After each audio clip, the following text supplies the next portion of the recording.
Quelle fierté, écrit par Lina Cahouette du CFGA de la baie de James. Que dire d'une personne que nous côtoyons à tous les jours?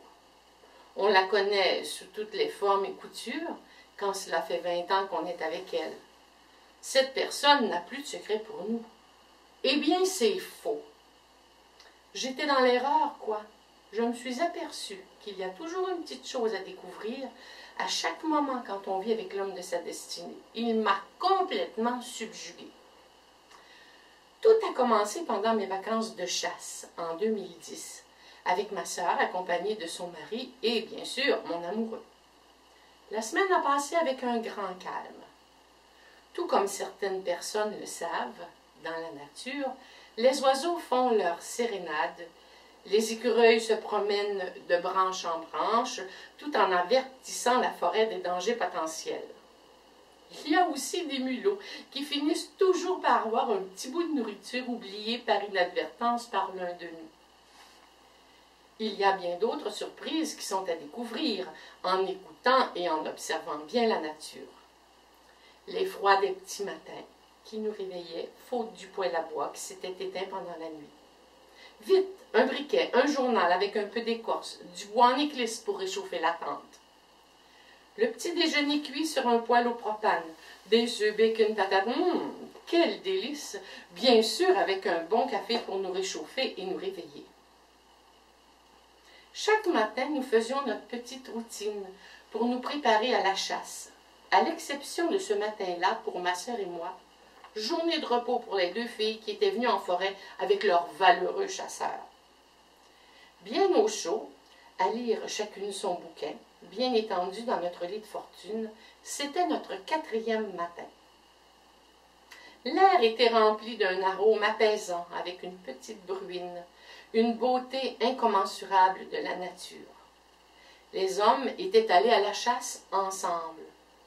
Sur l'heure du midi, ils reviennent avec un sourire béat sur leur visage.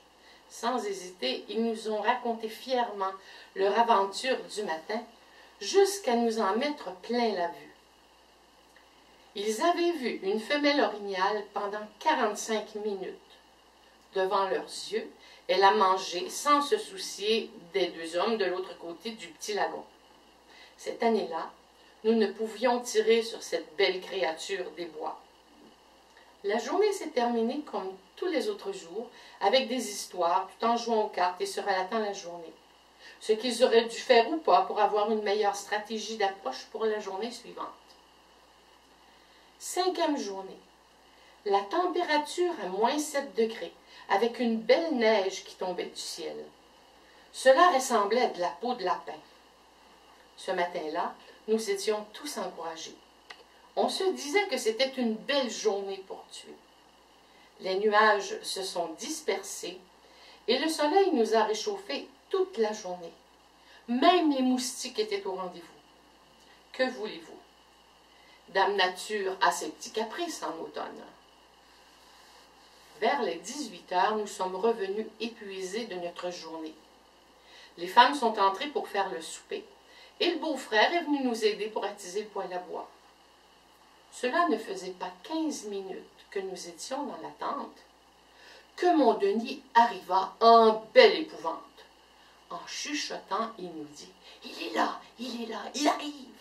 L'orignal traverse le lac. » Tout le monde est sorti de la tente, carabine à la main, à notre cache respective. Les 2 hommes sont allés au bord de l'eau. Denis dit au beau-frère « À toi de tirer, je t'avais promis que tu allais tuer ton premier orignal cette année. » Le beau-frère, tout surpris, s'accroupit pour avoir plus de contrôle sur son fusil. Il essaya de charger sa carabine, mais peine perdue. Elle ne voulait point s'armer. Denis, voyant qu'il avait des problèmes avec son fusil, mira pour le tirer. Mais Claude se redressa devant lui. À vrai dire, en voyant une oreille dans le télescope, il trouva trop dangereux de tirer. Denis descendit son arme et se repositionna devant, mais, trop tard, il vit l'orignal disparaître dans les bois. Trop risqué de le tirer pour blesser l'animal. Denis, risquant le tout pour le tout, fit le cri de la femelle plaintive. Le boc répondit au col du chasseur, et là, un autre col retentit dans les bois.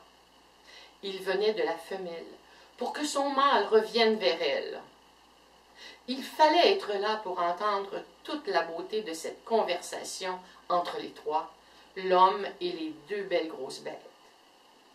Je vous dis que nous étions tous à l'écoute, le souffle court, pour ne pas manquer une seule seconde de ce moment incroyable. Tout ça a duré un gros 10 minutes, mais peine perdue, la belle a gagné le cœur de son amoureux et ils ne sont pas ressortis à découvert. L'orignal est reparti avec sa belle grande brume. Je suis fière de mon chasseur. Il aurait pu aller seul et revenir avec un beau panache juste pour lui. Eh bien non.